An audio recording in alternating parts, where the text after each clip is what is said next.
I first met Ross Wilson when Junkyard Jazz entertained each month at Brandon Woods' assisted living facility in Lawrence, Kansas. As an enthusiastic fan of this six-piece Dixieland band, Ross quickly became our master of ceremonies. From the outset, Ross admired Clyde Bison, the leader of Junkyard Jazz. Born just 3 years before Ross, Clyde related very well with the residents of Brandon Woods because he plays the music of their generation. As Ross learned more about the musicians, he would include details of their backgrounds when introducing the band. When I learned that Ross had worked for Bell Aircraft in Buffalo, New York as a young man, we had an instant connection because I had flown helicopters in the U.S. Air Force. In the summer of 2014, I interviewed Ross about his years at Bell Aircraft and learned the remarkable story of his involvement with the birth of Bell helicopters. Ross was born in Gary, Indiana on February 22, 1920. When he was growing up, his family moved to Alabama and then to Buffalo, New York. And after returning home from military school, at the age of 17, he found himself in need of a job, and this is where we pick up the story. I was 17. I was walking down Elmwood Avenue, and some guy across the street said, "Hey, Wilson, what are you doing?" I said, "I'm looking for work." He said, "You see that wire door behind you?" I said, "Yes." "You be there in the morning at 6:15 and he'll hire you." I thought, well, anyway, I was there at 6:15 and he hired me. And it was what I really, really wanted to start and then get into R&D. In his first years at Bell Aircraft, Ross worked on building fixed-wing aircraft, including the Airacuda and the P-39 Airacobra fighter. During this time, Bell Aircraft expanded its operations dramatically, relocating to a larger facility in Niagara Falls, New York. Ross describes the day that Arthur Young demonstrated his helicopter model and Larry Bell's decision to build helicopters. It's pouring rain this day, and somebody said there's a guy walking down Niagara Falls Boulevard with a cardboard box under his arm. And somebody behind whoever that was said, "Don't let him in." I heard a window open. Larry Bell's office was right there.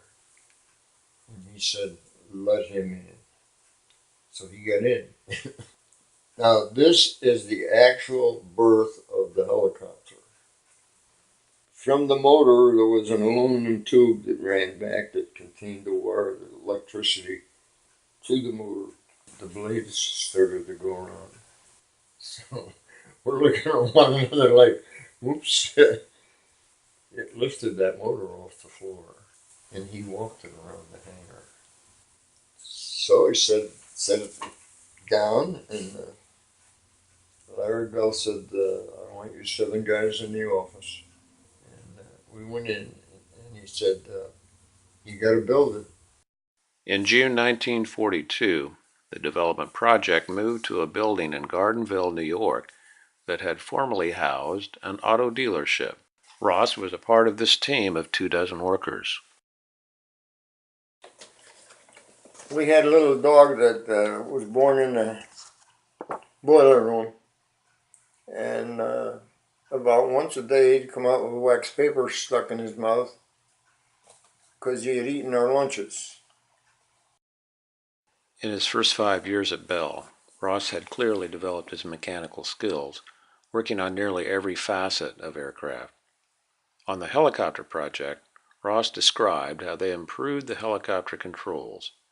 He would sit in the co-pilot seat during testing and said that the feedback from the helicopter controls would nearly beat him to death. So Arthur Young asked him where the nearest junkyard was. Because Ford Motor Company had recently introduced hydraulic dampers, Arthur Young bought 7 of them and had Ross and other workers fit them to the helicopter, eliminating the feedback and improving the controllability of the helicopter. In just 6 months, the team designed and constructed the first Bell helicopter. The first helicopter was officially designated the Model 30, better known as Ship 1. Joe Mashman, one of the test pilots, recalled, "What we had at Gardenville was a group of artisans. They were more than engineers. Larry Bell assigned Floyd Carlson as the lead test pilot for the development of the Model 30, and he made the first untethered flight on June 26, 1943. Further flight tests were moved to the Gardenville Airport, and just as Ross had been fascinated by the landing in Buffalo of the first DC-3 as a teenager, more spectators began to watch test flights. During this period, flight tests, as well as crashes, helped the team refine designs to improve controllability and flight stability. Although Bell tried to keep its helicopter program under wraps, it became increasingly difficult as more test flights occurred. So, in May of 1944, the first public demonstration of the Model 30 occurred inside Buffalo's Armory, and then another demonstration in July at the Buffalo Civic Stadium in front of 4,000 defense workers. Early in 1945, the Gardenville team decided to build a third helicopter, even though it was not officially funded. It first flew on April 20, 1945. The Model 30 Ship 3 was the precursor to the Bell Model 47, and anticipating the need to increase manufacturing capacity, Larry Bell moved the team from Gardenville to the Niagara Falls plant on June 24, 1945. Developing the Model 47 took just 5 months, and Larry Bell pushed the process to achieve commercial certification of the first helicopter, which occurred on March 8, 1946. The entourage come, and one guy said, "Is it ready?" Yes, it is. Does it have fuel? We said it was ready. May I have the keys? They're in the switch. Can I get in? Sure. So he got in, and he kept looking at everything. Everything was so new. What am I doing here? And he finally turned it on, and the blade started to go. And pretty soon he picked this up a little bit, and it got about that high, still in ground effect. And set it back down, turned it off, got out, walked around twice, got back in, went through the same procedure, and got over our heads. And all of a sudden he's gone. And he comes back, and we spotted him, and he set it down beautifully.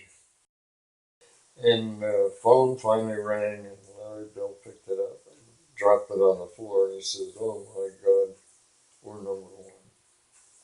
Well, everything broke loose then.